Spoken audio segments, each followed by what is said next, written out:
Good evening. Coach Jack Daniels at the Boxing Training Channel. And we are live in a live chat mode. That means that you guys can help yourself to jump on in and share your opinion on the topic. And the topic is, as was discussed earlier by a short video I did telling y'all to come on and check this video out, that it's another part of this magnificent undercard featured in the main event of Taurus Bud Crawford versus Israel Mo Madrimov. I get stuck, but I get it eventually. So, first of all, I want to say the reason why I'm late, I almost burnt myself up, third-degree burn, but not to worry. You know what I'm saying? I'm a champion in the spirit of things, and I'm not letting nothing get me down, especially when it comes to delivering the authenticity of the sport of boxing. Shout out to Ship Will Sell in the house. Burning some tweeds, not tweeds, some on my property I have what kind of trees are those? Pecan trees. I have used pecan trees and they get relatively old.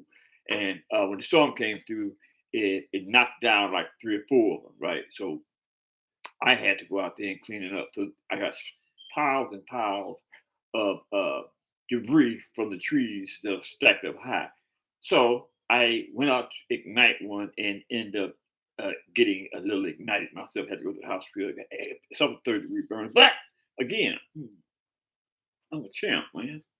You know what I'm saying? Watch that hook. Bam! That's a hook. Bam! Anyway, back to the realization of the boxing world. Shout out again to my man, the Mexican G, my main man. You got the best hand, brother. You got the best hand. I'm having a little problem with my ears. Okay, so the main event. I'm you know what I mean. I've been actually breaking this main event down, and let me say that again. This is one of the best undercards ever.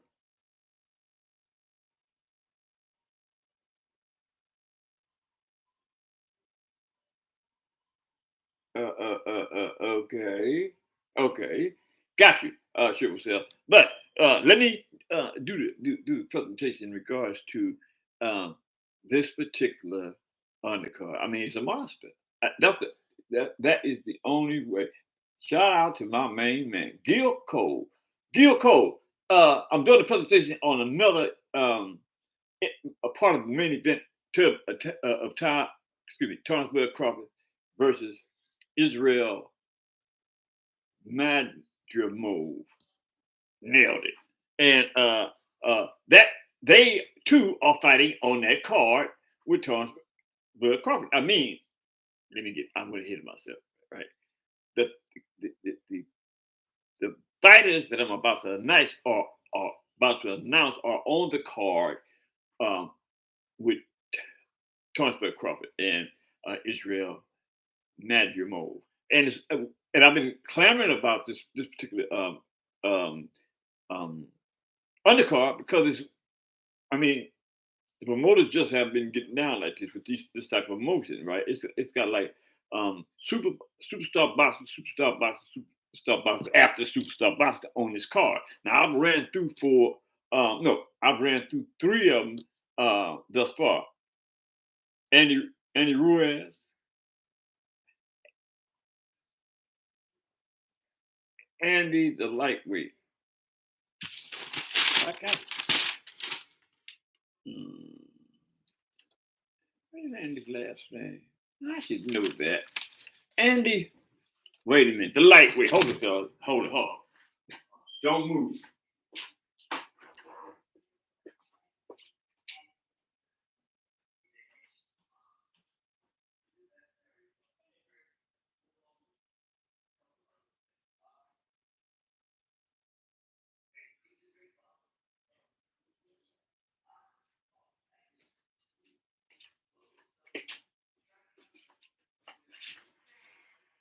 Cruz, folks. Andy Cruz is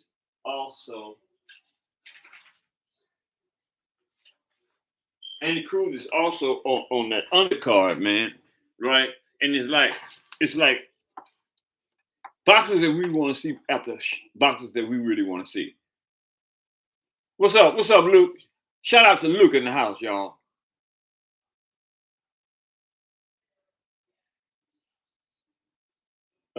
Luke, he looks good to you. You look like garbage. I mean, nothing personal. I mean, you know what I'm saying. I like Adrian Broner too, but as a journalist, I gotta say the truth. And he looked like hey. And Adrian looked really, really, really bad to me last night. Right? I mean, he couldn't get his stuff working. He let dude move him around the ring at will. I mean, that was just a bad performance in regards to a four division world champion. You know what I mean? Keeping it real, right? I mean, again, I like Adrian Broner, but in my highly educated opinion, folks, I believe that the Adrian Broner era is over. It's over. You know what I mean? But now I hope that's not true. I hope that Adrian Broner can put himself in a position. Yeah, he did. I agree. Hey, I'm not by no means trying to put AB down, but the fact of the matter is that was nowhere near AB. You know what I mean? It's in regards to past performances, uh, being at the head of the game, as a superstar boxer, he's nowhere near that. I mean, I don't know. He looked bad to me. The Mexican G, you're absolutely correct. I saw the same fight, but I know I'm not saying that the other guys didn't see the same fight, but they are they might be more emotionally attached than we are. But I saw it the same way. He looked really horrible. You know what I mean? He couldn't get. And if y'all noticed, uh, Kyle's was in pretty good shape. You know what I mean? He came into the fight. Not saying that Adrian Brown didn't come in shape either. Didn't come in there in good shape either. But in my opinion, Blair the Flair, Kyle was in boxing shape, and I don't think AB was uh, nowhere near being in shape like Kyle's was. Now I might be wrong about that, but that's my opinion. Yeah, he was ripped. Absolutely. Yeah, absolutely. Luke, Blair, the Flair showed up. You know what I'm saying? And it kind of gave me a different perspective. A different perspective. A shout out to Domestic G as well. Uh, I was too. Actually, I was rooting for AB too. You know what I mean? Um, I just kind of like have a certain compassion for AB because AB didn't give himself a chance to be great in the game. You know what I mean? All the stuff that he sent himself through, right? Um, I just feel kind of bad because either he was the type that you couldn't tell him nothing, or there wasn't anybody there that he respected enough to listen. It's either or. But the fact of the matter is, Adrian Broner ruined his own career. Because actually, in my opinion, Adrian Broner should have still been at the top of his game at 34 years of age. I mean, 34-year-old um, still have a few fights up under his belt, in my opinion, right? Good fights, right? If you're taking care of yourself, right? If you're doing what you're supposed to do, as far as your health, you know what I'm saying? Not putting any and everything in your system, right? not jumping up and down in every fine female you see. And I'm, hey, look, y'all know AB, man. You know what I'm saying? AB is AB. You know, and again, I wish that AB. Yeah, hey man, you hitting on the Mexican G. The Mexican G is hitting that nail on the head, y'all. Uh, quote unquote. AB had all the talent, but he constantly said, yeah, "Man, that's real talk, man. Man, that's real talk.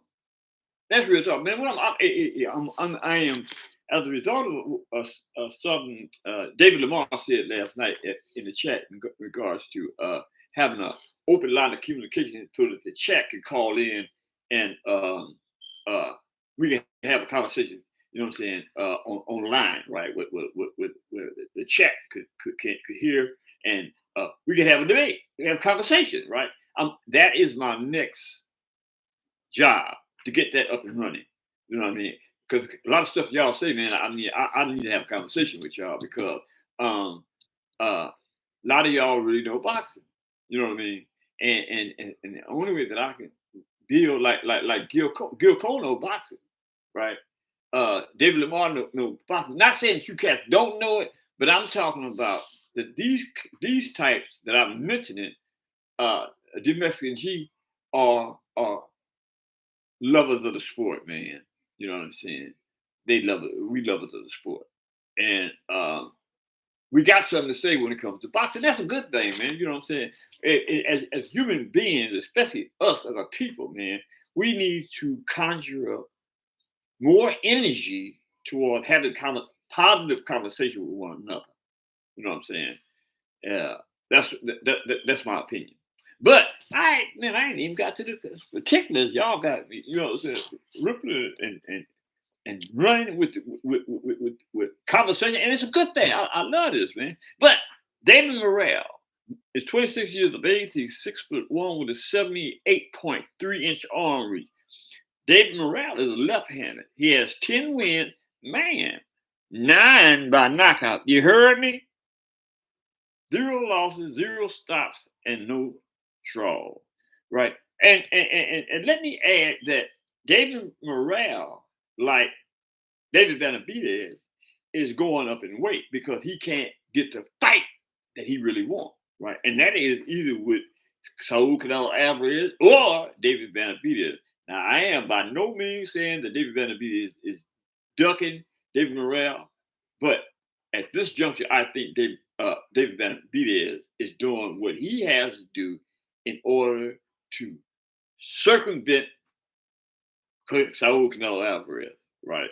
And at the same time, build his war chest up with trophies, belts, and that's what the game is all about, man. It's about excelling in the sport by all means necessary. You know, a lot of cats say, "Oh, he doesn't." No, sometimes it's business.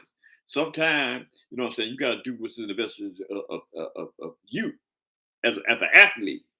You feel me? Okay. And David Morrell, again, this is a 12-round vacant interim WBA light heavyweight title. Referencing this again in the sense that David Morrell went up too, right? He wasn't sitting back waiting on David Benavidez or Saul Canelo Alvarez, anybody else for that matter. He's moving up, chasing his dream. Man, I love that. Chasing his dream. Wonderful thing. So, David Morrell's dancing party is Radivoje Kalajdzic. That's his name. Kalajdzic is 32. He's 6'3" with a 67-inch arm reach. He's a right-handed. 29 wins, 21 by knockout, 2 losses, 1 stop, and I'm assuming one of those losses is one of is the stop also that he maintained, and no draw. Right. This ought to be an interesting fight because you got a journeyman against a darn good left-handed boxer. You know what I'm saying? Now, I'm gonna get back to this point right here first. um, I've said this all night, and before I had y'all entertaining this subject, right? This is one of the best boxing cards ever. Hey, that's a, you know what I'm saying? That's a huge array of forever, but I'm associating a this particular show with a show in the old days, like with a car with Muhammad Ali or something like that on it, right? And I want to say this. I want to give a shout out to Eddie Hearns because Eddie Hearns is putting in the work for us, man. He's trying to get the best fights, the fights we want to see. Right? And I know he get paid for this, but that's what they all should be doing, getting paid for their services. You know what I'm saying? And make the fight happen. We need to make them cats make the fight happen. Scream, holler, whatever we got to do. Boycott. And another thing, man. Mention as I said, mention a boycott. I was gonna say this, but I think I need to mention this, man. Oscar De La Hoya, for some asinine reason, is not paying Ryan Garcia and Devin the Dream Haney for services rendered in that last fight on June the 20th, 2024. Both of these cats are hollering about not being paid. Now, I can't, in all honesty, say that I have had conversation indirectly. Shout out to Bobby B in the house. Shout out to Bobby B. What's up, bro? I can't say in all honesty that I've ever heard a boxer, especially a promoter that was a world-class boxer and now promoter. I can't understand why he would do that based on the circumstances. Yes, sir. Absolutely, brother. Shout out to you as well. I can't understand why he would do that. You know what I mean? He wouldn't. I mean, they called him. He ducking him. Man, that's crazy. Yeah, really, domestic. He ain't paid him cash, man. Neither one of them. But this came up about a week ago, right? Um, Devin Haney had been trying to contact him. Absolutely, man. I love your swag, Mexican G. Absolutely, this is ridiculous, and I wish there was something we could do about it. But that moves me to this point, man. You know what I'm saying? Oscar De La Hoya, man. You know what I'm saying? And in reference to this type of behavior, and it leads to the statement I made about boycotting this type of behavior. I don't know what we're gonna do, man, but we gotta start trusting these suckers to do what we want to do and not what they want to do. And that's make the good fights. That's make the good fights. Look, y'all, look. There's a I don't have the particular tonight is a fight party night. Yeah, it is. Absolutely. Hey, that's bull crap. That is bull crap, D Mexican G. That's bull crap, man. Uh, uh, good way to word it, because that's what it is. That's bull crap. You know what I'm saying? But look, they got another fight card tonight. Yeah, absolutely, Bobby B. For sure. I gotta put a shout out on that. Oh, I forgot. This is my other. I got another computer, y'all. So yeah, there you go. 100 on that one, brother. Yeah, yeah. He needs to leave his credibility if he ain't paying people their money, man. It risking their life at the expense of going in there with a contractual agreement. You gonna pay him and you ain't paying? Come on, man. Come on, man. That's messed up. Anyway, listen, y'all. I gotta get ready for another fight. So I'm gonna be back on. You know, I'm gonna be back on in about 30 minutes, right? So hit the subscription button, hit the like button, share my videos with your friends and relatives so I can get this thing really, really established, y'all out there in the chat world. And tell me what you think about uh, uh, Oscar De La Hoya's lousy behavior, man. No, that ain't tonight. That ain't tonight, Bobby B. That fight is David Morrell's fight is on the undercard on August the 3rd with Torrensburg Crawford. With that, I got to go. But I'm coming right back on another platform, on the same platform, but at a later date, later time, in about a half hour. With that, okay, all right, Dr. B, y'all. Shout out to y'all in the house. Love you for supporting me. Later.